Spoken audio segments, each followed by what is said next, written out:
Howdy and hello.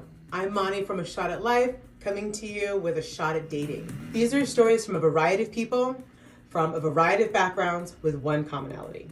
They're between the ages of 40 and 59. They may talk about a single dating experience, their entire journey, their dating perspective as a whole, several dates, or a combination of all. This is just finding fun and sadness and adventure and chaos, all in dating. This is not advice. This is not expertise. I'm positive that you will see yourself, family member, a friend, probably someone that you used to date in one or many of these stories. Welcome to A Shot at Dating. I no longer really cared. Yes. I can't say Grey's Anatomy, but it's not. No, I know you know what I'm saying? Shades of Grey. 50 Shades of Grey. Yeah, 50 Shades of Grey, which is like absolute bullshit, right? Just get fucked. Just get laid. And that holds you off. So you said you raced BMWs? Mm-hmm. How do you get into that? I was line producing for a company in Seattle. Welcome to This is A Shot at Dating. So very nice to meet you finally. Just tell us a little bit about yourself. I grew up in Atlanta, Georgia. Okay. I went to school, basically grew up kind of a typical 80s kid, born in the late 70s. Gen Xers. Well, just on the cusp, but kind of well in. Okay. Parents who allowed me to get on a motorcycle in third grade and jump it like 40 feet. Totally. Right? Yeah, that Totally kind of, got it. yeah. And speaking of dating, I always date better with someone who identifies as X or is an X. Okay. My forever partner, she is just on the outside of X, Okay. but she identifies as someone as a Gen Okay. X. So kind of like latchkey on my own. I can. Right. Exactly. I know the rules of the world and got it. Grew up. My dad was a pilot for Delta. Grew up upper middle class on 5.5 acres in the middle of like Atlanta. Right, suburb of Atlanta. Sounds nice. It wasn't bad. Aside from the heat. Grew up around speed. It sounds so. And cameras, risky speed, behavior and military. So it's all kind of like adding up. Right. Super ADD. I was like one of the first kids to ever be diagnosed with ADD. I was in a test with this doctor, Dr. Nathison. She was figuring out this ADD thing. Yeah. And she did a test of 100 boys in Atlanta and wrote a book on it that became famous. And I was in that group of kids. Oh, wow. So grew up in Atlanta, went to school a few different places, wanted to be a vet, didn't get into vet school, ended up in Georgia, didn't get into, this all kind of plays into dating. Yeah, no, you're good. Just run the road of like where I've been. And then ended up in advertising because I was working at a driving range. I was trying to get a job in advertising, like a golf driving range. Okay. And so this woman would come in, it was like 2001, when she would always be on her phone. And if you remember back in the day, they were like this big and you pay per minute, right? And she was always on her phone. I hear her talking about something that sounded like she was dealing with a film shoot. Yeah. And so I go, hey, what are you doing with film? And she was like, oh, well, I'm an executive producer. I was like, oh, cool. I was like, I have a film minor. And she was like, cool, give me your resume. And 2 weeks later, I was her assistant producer. And so I know absolutely nothing about film whatsoever, other than a film minor, which was like. So she got you an in as her assistant. Right. She got me an in as her assistant producer, full-time gig, like health insurance, the whole thing, right? And so, come to find out later, she just wanted an attractive male to be able to like carry her shit around. And so I dig it. Yeah. So she got this young kid that would basically do anything. She ended up getting fired for embezzling money from a client, one of the agency's clients. Yeah. I took over her job, did that. That landed me in LA. That then landed me in Seattle. Oh, I got married. Somewhere in there. In Atlanta to the person that was in the cubicle next to me at that job. Okay. So is this your first wife? This is my only wife. Okay. We moved to LA, which makes sense, but she's the one that got the job. And so I followed and got a job as a producer up there. She then got a better job in Seattle. Ended up in Seattle, and that's where I started kind of line producing, still married, flying back and forth from Paris and to Seattle. I was a Microsoft brand liaison for them, and then ended up back in Atlanta, get divorced. I'm drinking heavily at this point. And we'll play into a few of these dating stories. Okay. Get divorced. That was a little over 10 years ago. Okay. And then stayed in Atlanta up until I met my partner, and we ended up in Maryland. So you have gone from LA to Seattle, and then somewhere along those lines, you divorced. Yes, back in Atlanta. Okay, Back so you had come back to Atlanta, had gotten divorced, and then you've met your partner, Right. And then you moved to Maryland, Right. Oh, and all this within that 10-year period of time. Well, I was married for 12 years, and then that's been It sounds like a whirlwind of a lot. Yeah. And so, how did you meet your current partner, your forever partner? We met. I was driving around and in an area called Virginia Highlands in Atlanta, and this very attractive woman was walking by with a stack of books. And so the car she stopped at, I noticed had a flat tire. I turned around and I said, "You got a flat tire." And if you knew my partner, you understand that she wouldn't have figured out that she had a flat tire until she started about 2 miles down the road that the car wasn't running well. She's very brilliant, very, very, very brilliant, like genius brilliant. Yes.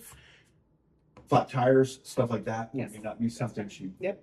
And so I stopped. I changed the tire. I gave her my number. I got her number. I said, let me know that you. Or I gave her my number, and I said, let me know that you got your tire fixed because you can't drive on this donut too long. And so she 2 weeks later texted me and said, "Hey, I never did tell you. I'm sorry." And then we hit it off and I started dating. Wow. Yeah.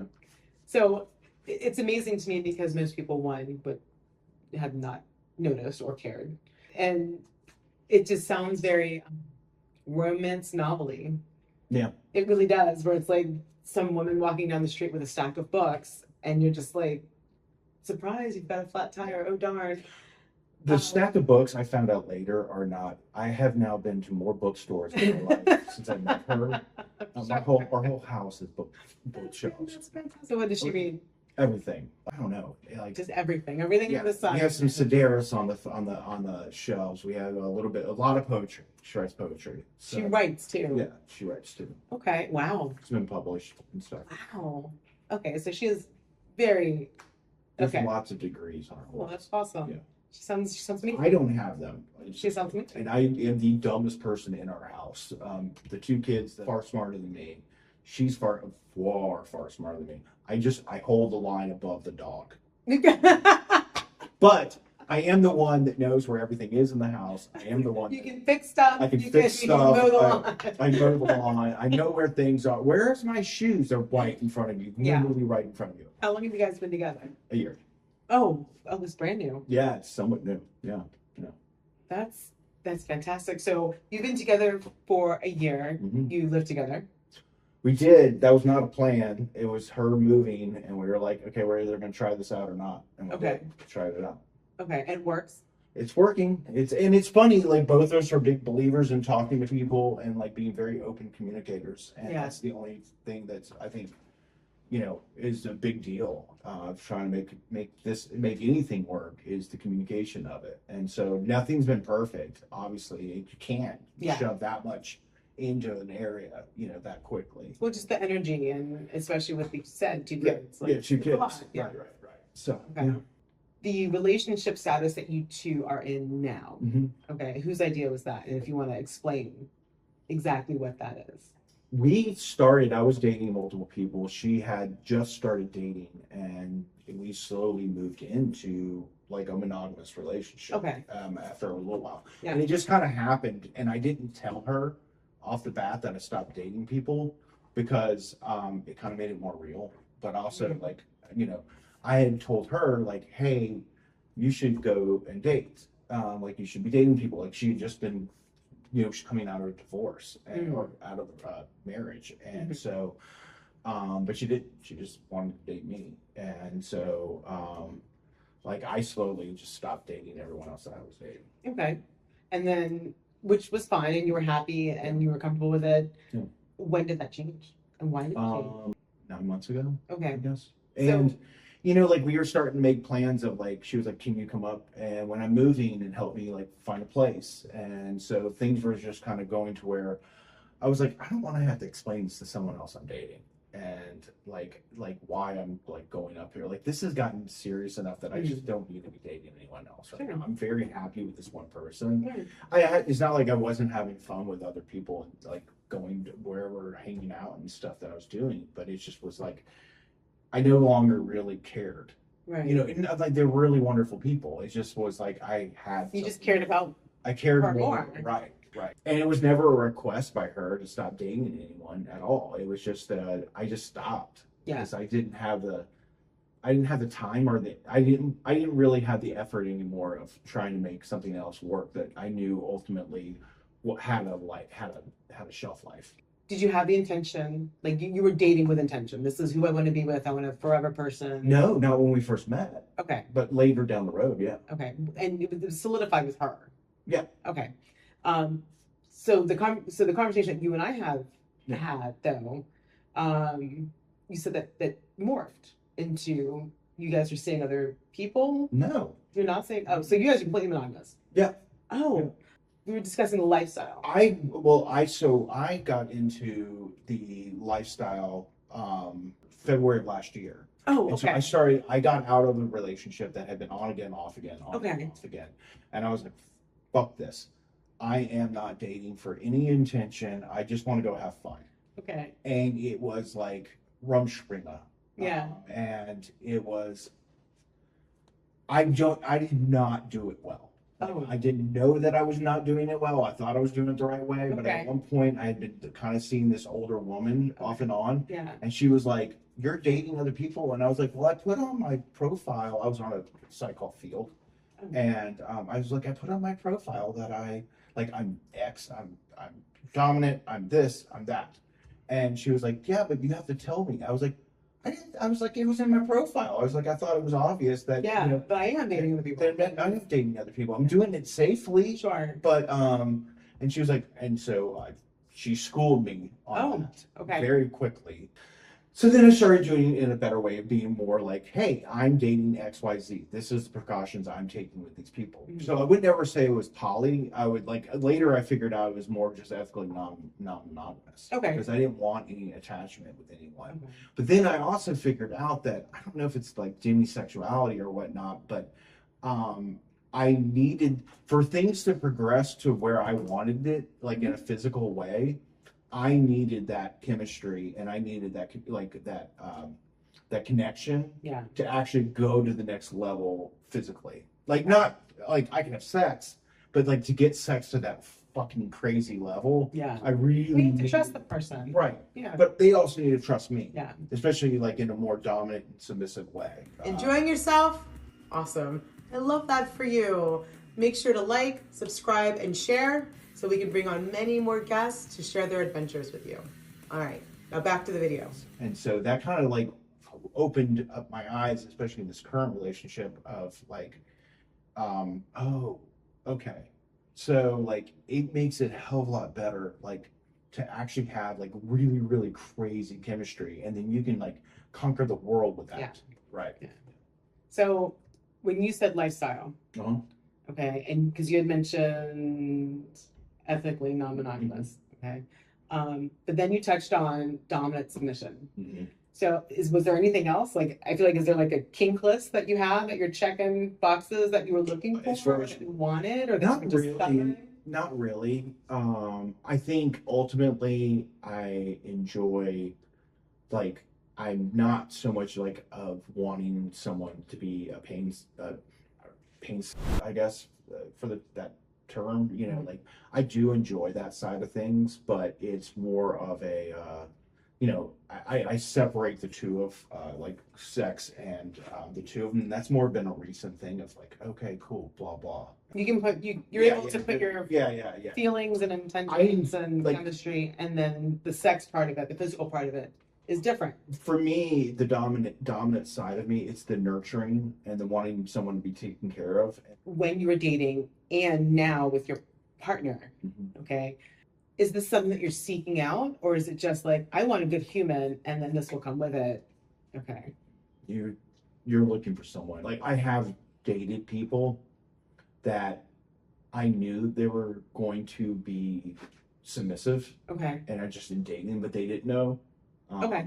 And so like, I would kind of like, after getting to know them well enough, doing certain things to see how they react to something. Not pushing the line, you're seeing how they react to something, like are they willing to take help with something? Hey, can I help you with that? Mm-hmm. You know, you might just drop something like verbally with them and see how they react to it. And sometimes they'll be like, oh, I kind of like that. And they're like, oh, okay, cool. So you're kind of finding out like through time. And then over time, you're like, blah, blah, blah, blah.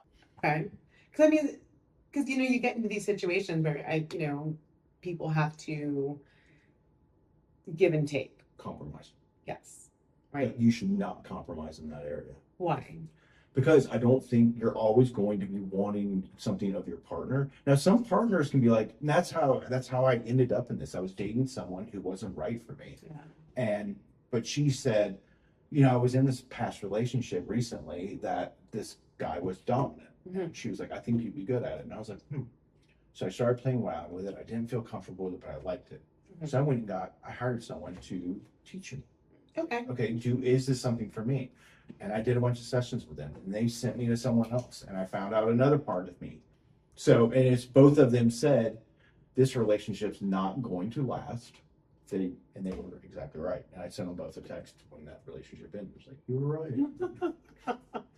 So what are some experiences that you had that didn't quite fit as you're trying to learn this about yourself, or maybe you didn't know it about yourself yet? Well, once I learned it about myself, I dated with intention. The older woman was a great example. She was looking for a dominant, and I was looking for a submissive. It didn't work for us. I don't know if it was the age gap. Was she younger, older? You said she was older. But we are like 10 years different and very, very different people. And I never had it. Like, it just doesn't work with us. Yeah. Like, I can generally just kind of look at someone and it just works. We had fun, but it was not that. It never could be that. And she had also been with very experienced doms at that point. Okay. And so she was looking for something that was a different level than. I don't know if she was, or I think she had been fine with me because she kept trying to date, and I kept trying to say I'm not interested.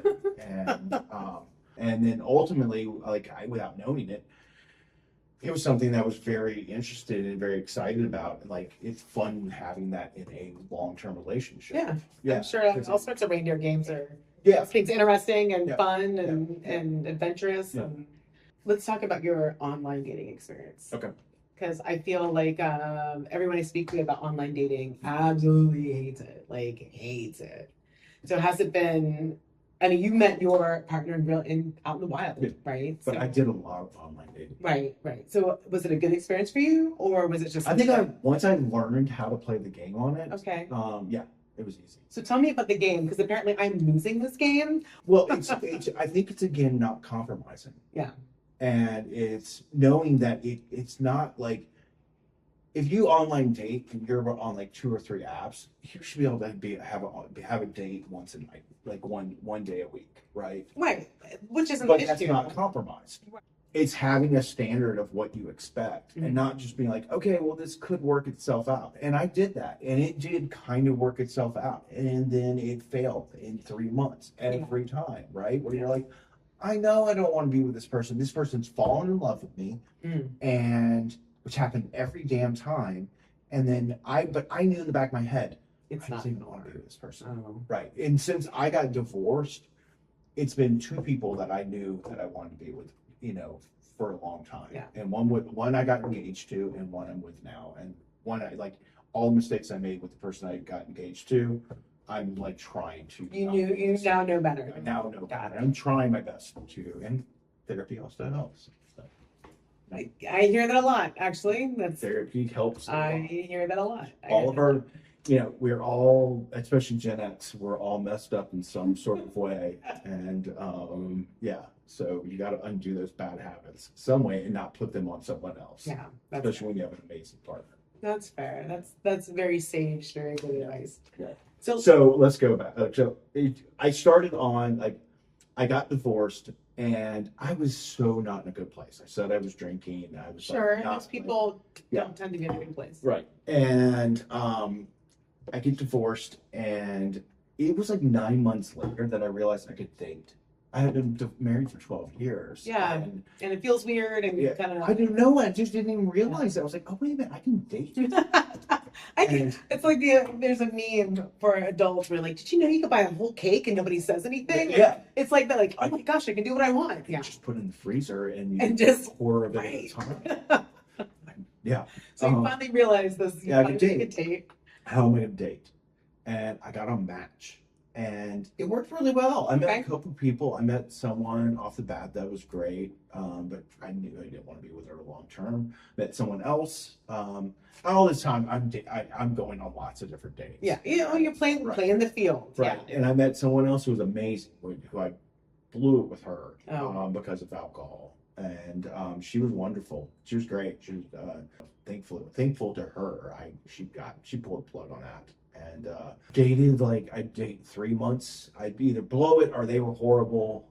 We were horrible together. So tell me top 3 of stories, right? So you mentioned the nurse, which was really good. Yeah.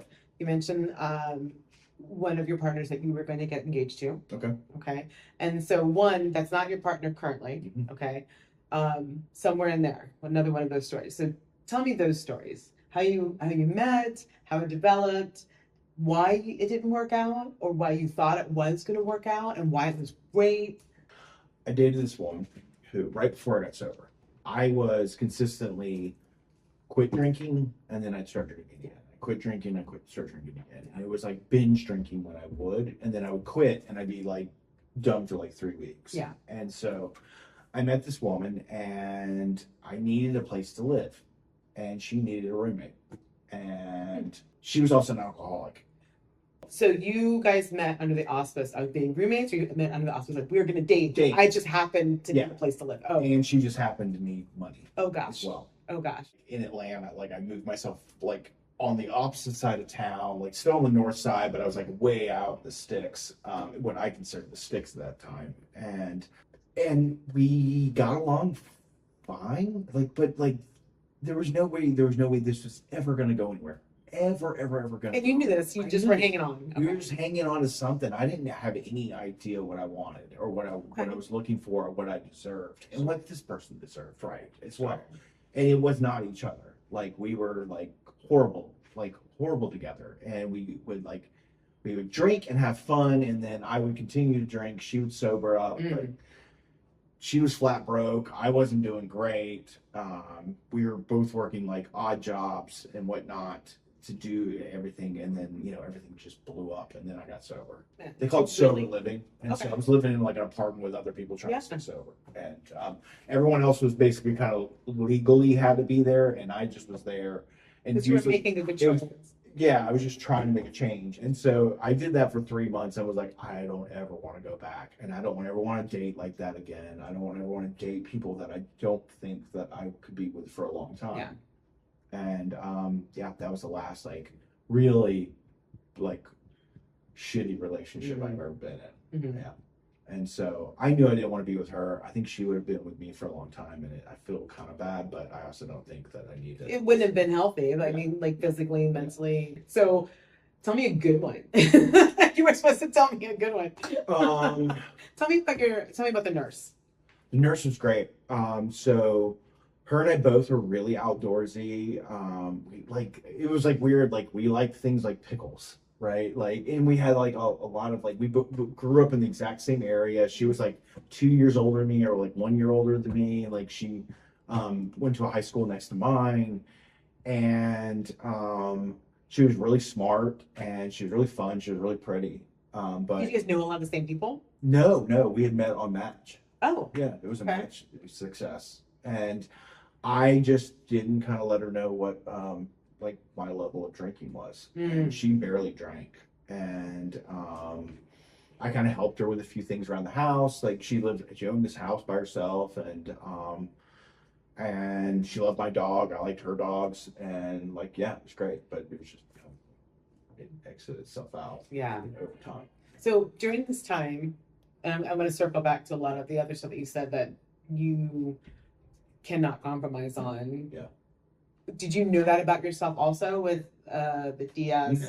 No. Okay, so this is like the last 3 years. Okay, so all that's new too. Now, that's not to say that like you pop someone on the ass and Yeah. you're like, oh, I kind of like that, but you don't even know. We've unfortunately been ingrained of what DS is by really crappy movies like. Yes. I can't want to say Grey's Anatomy, but it's not. No, I know. You know what I'm saying? Like Shades of Grey. 50 Shades of Grey. Yeah, 50 Shades of Grey, which is like absolute bullshit. The only movie that actually everyone should watch that's even remotely interested is The Secretary. And there's other ones. That is a good one. It's amazing. It is a good one. But you really don't know what it is. You get ingrained that it's like all leather and like. And you're beating somebody up. Right. Like the gimp comes in Pulp Fiction, right? Like, no, it is so little of that is like, I mean, that's, and there's nothing wrong there's with a it. portion of There's it. nothing wrong with it. They're a but, different like, right. No, I didn't know. I mean, I knew I enjoyed some things here or there, but it wasn't until like I went and like worked with this dame, and she and I, you know, kind of developed what I became am now. Okay, gotcha. Okay, so in your dating history, that's not a factor. You're just trying to find your person. Right, right. It had no like, oh my gosh, I'm missing this thing. I didn't even know it existed. Yeah. Right. Yeah. Very nice. Okay, so The Nurse was a semi-success story. Semi-success, Okay. I believe. Right. Okay. Yeah. I mean, nothing is really a success. Like, or what is considered success? Like, if I would consider if I had something like what was that, Before Midnight or Before Sunset, where he has like a 24-hour layover in Paris or something, and like he haven't seen that. That could be a success, but I don't know if you have a success. Depends on what the marker was that you're wanting. For so long, I was ingrained that like getting married or being in a long-term relationship with one person was the only way to success. Okay. And now in dating in a different way, I found other people are like having success by dating multiple people. Or so then we can reframe it and say that The Nurse was a success because I mean both, regardless whether you're together or not, you both are happy, you learned a lot, you grew together. And she realized again that she does not want to date someone who drinks. And it's a very positive memory though, right? Yeah. So yeah, I guess. It's hard. Of course it's hard, but could you turn around and say that you didn't want, like you wish it No, God no. Okay. She probably would, but yeah. What happened with the ex-fiance? There were a lot of parts of me that needed to grow, and her and I differed on a few different things that were not ultimately just couldn't get to where we needed to be to be able to land. How did you guys meet? Match. Oh my gosh. You should be a spokesperson for Match. Have you met anyone on Field? Oh yeah. Okay. Met a lot of people on Field. Met a lot of people on Bumble. Okay. The person that got me to figure out that I was dominant was I met her on Bumble. Bumble was great. In fact, the original version of Bumble was great, where the woman had to make the first move. Oh, I didn't know if it changed. I think it's changed where like if you pay enough money now, you can like. It doesn't. Yeah. I have used Tinder. Tinder's weird. Medium. Bumble's weird. And I tried like OkCupid at one point. Like I can like basically kind of match like a lot of different relationships to like different apps. So is this like an era in your life where you're like the OkCupid era and the Tinder era? No, because like generally and then the Bumble era going at the same time. Like you have kind of Tinder like going, okay, maybe someone will fall in my lap with Tinder, right? Or and then Bumble was more I feel like Tinder's just for like people want to hook up. But see, I never ended up like just finding someone to hook up with. I ended up dating anyone I met on. Yeah. Yeah. I don't know. Maybe just put off like a date vibe. Like everybody I ever speak to, it's just even a conversation. It's just, hey, my name is such and such. Here's my penis. Yeah. Like that's pretty much how it goes. I've never once sent an unsolicited. That's probably why people want to date you. Yeah. So maybe that you're just onto something, that you're not sending pictures of your penis to random people. You know, it just feels like that doesn't need to be said, but it just does. Like, I feel like it needs to be more, like there needs to be billboards, like stop sending dick pics unsolicited. So they get really offended when I tell them, right? So of course you eventually make it off of the app and hey, can I get your number? And I always tell them, Absolutely. When I give you my number, please don't send me dick pics. They get so offended. I'm like, there's a reason why I'm telling you. There's a reason why I'm giving If they're you getting this offended, disclaimer that's the first sign that this is not going that you were about to send me a dick pic. Right. Or That's really what it means to me. or that there's something going on. Like they're like, if they're not like, of course, makes total sense. Yeah. I've heard this. And there's some that are, but there are some I'm like, I don't understand you're offended by this. No. Don't send me your penis. Anywho, so apparently that's a winning strategy for you. It's not Just don't send it unsolicited dick pic. But a long list of successes in online dating. Everyone I talk to just freaking hates it.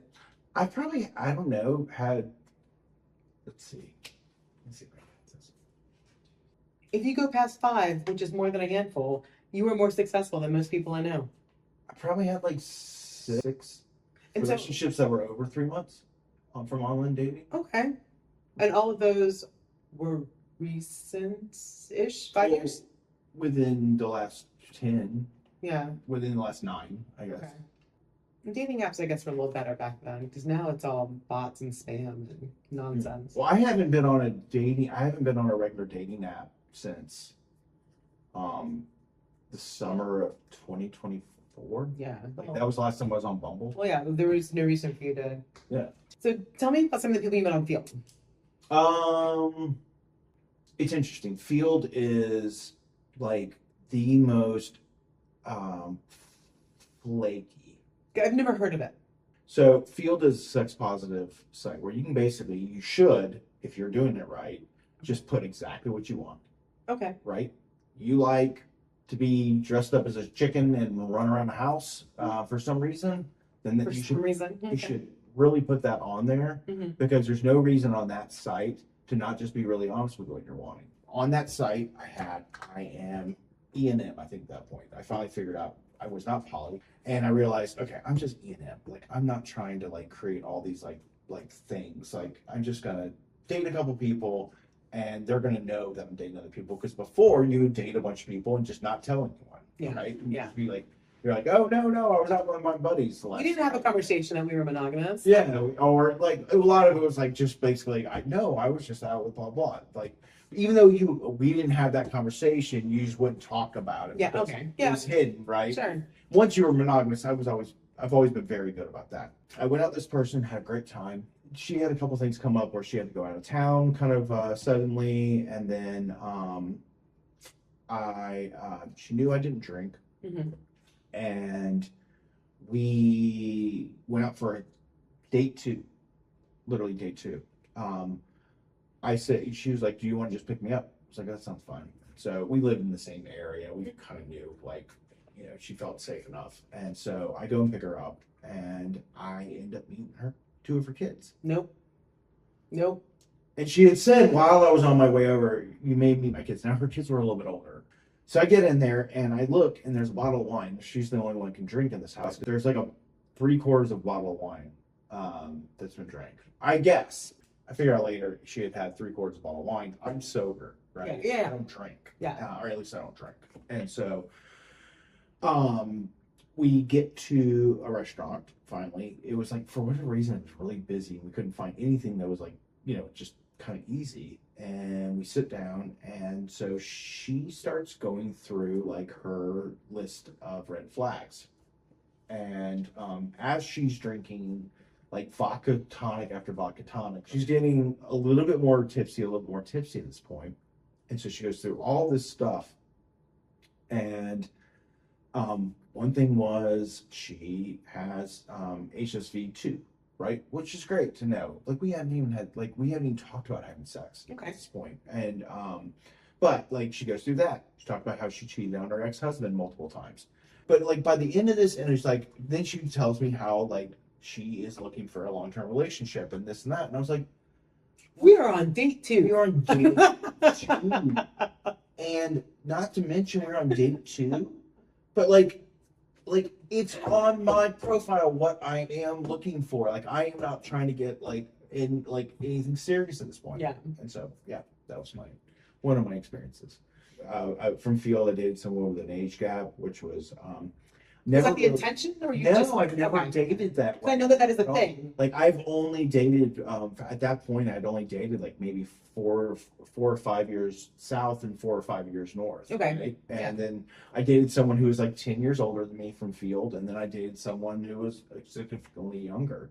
And the one that was older, not because she was older, it didn't work out. The person who was younger, I really, I it became a really good friend of mine. Mhm. And so, but we dated for quite some time, You for quite a mentioned few months. you mentioned a lady who was older before. Yeah. And that didn't work out because you were just kind of figuring out. And also, we What was just didn't going have on? anything in common. Okay. And like, she was very, I don't know. There was like this. Do you want a silly reason of not wanting to Yeah, date let's do it. someone? Yeah, Oh no, my I- God, she wore rose water as a perfume. I cannot stand that scent, and I was too chicken shit to say stop wearing that scent. It makes me nauseous. Okay. It's interesting because okay, I hate to say train, but it really is training, like Yeah. training human behavior. Yeah. When someone, I really like that hairstyle on you, so then you wear your hair like that, right? Because the person that you like likes that hairstyle. So it's interesting that you wouldn't tell her that I really hate this. Maybe try this one instead. This one smells better. I didn't like her enough, to be honest.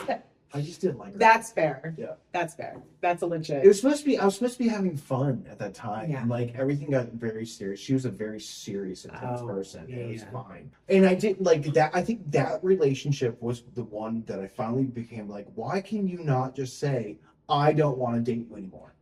Like, what is your problem? You So, can, like, Tell me about the breakup. How did you break it off with her?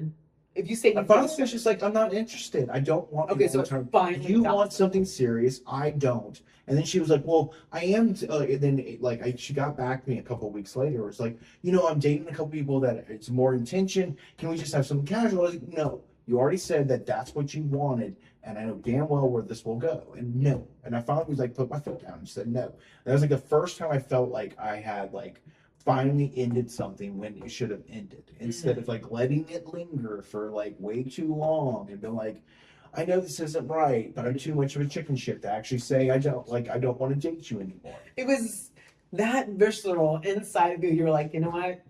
We're gonna have to do this. We're gonna pull the flag, take the band-aid off. I'm gonna have to stand up and do the right thing. And I should have done that so many other times. I didn't. That's Yeah. So what do you feel is different now between, like you said, when you were younger, as opposed to not being able to say anything? Okay, First that's of all, I don't outside. drink. Second of all, I'm much more self-aware. Mm-hmm. And third of all, I've had a lot of therapy. Yeah. How long have you been in therapy? On and off for like 12 years. Good Same for guy. you. Same guy. Good for you. And So how do you feel? good. Good. I've always Get it been out, very get it open about who I've dated and what my my story. It's Mhm. like I think since I got sober, it's like something I've never tried to hide from. Mhm. Like, and I don't know. I just felt like I was kind of talking to like someone about crazy dating stories. If you could pick like your top memorable dating experience, and it good, bad, crazy, even if it's just, hey, this was like the most normal I've had. You don't have to name names. I met a woman on a Most. plane who was flying standby to Paris, and I was flying standby to Paris. And we ended up in business class, or first class probably back then. Mhm. And this was in college. And the plane ended up, they were taxiing, and the plane ended up like going out into the like grass in Hartsfield International. That's the Atlantis airport. Mhm. And we knew something was wrong. But we're sitting up there drinking champagne, like it's going out of style. Like she's like 22, I'm like 21 or something. They were like, hey, we need to fix something. The strut on our airplane, we're gonna be backed out. We're gonna put in the maintenance hangar, but we're gonna get back on the thing, blah blah. We don't care. We're having Yeah, you're in business class. and we have more and more fun. She ends up falling asleep on me on the way there, and because it's like an overnight flight. We land, and I was supposed to go and visit with someone Mhm. that was there for like a month, Mm. and who I had been dating. I ended up like calling her and said, "Hey, I want to stay in Paris for a couple days, and I'm just gonna hang out," because I had been to Paris like before a few times at that point. This girl and I, she was like American, but she had a place to stay in Europe, And so I forgot I can't remember, it's so long ago.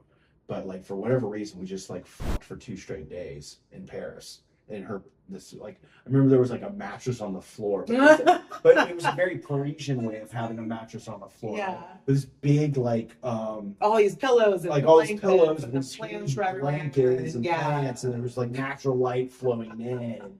Like we were only coming up to go like drink a little bit more at the cafe around the corner and drink some water and like have like a baguette, a croissant, and go back at it. And go back at it. Yeah. That's a great vacation. That was great. Mm-hmm. Yeah. Paris has always been like kind of like a special place.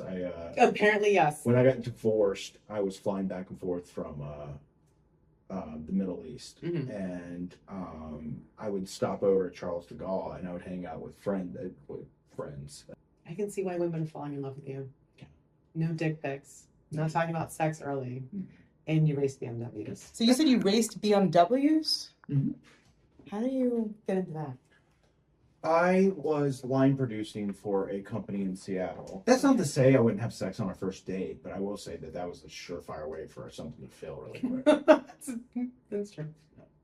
And maybe sometimes that's just what the two people need, right? Just get fucked. Just get laid. And that holds you off till you find someone halfway decent for you. Cool. Hopefully it's valid. Thank you so much. Yeah, thank you so much for Okay. I appreciate you joining me on a shot at dating. And thank you so much for joining us on our dating adventures and supporting this channel. There is so much more that we have to share.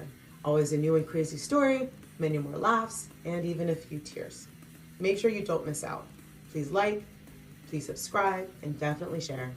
And don't forget, you get one shot at life. You miss the ones you don't take. And as for dating, be brave.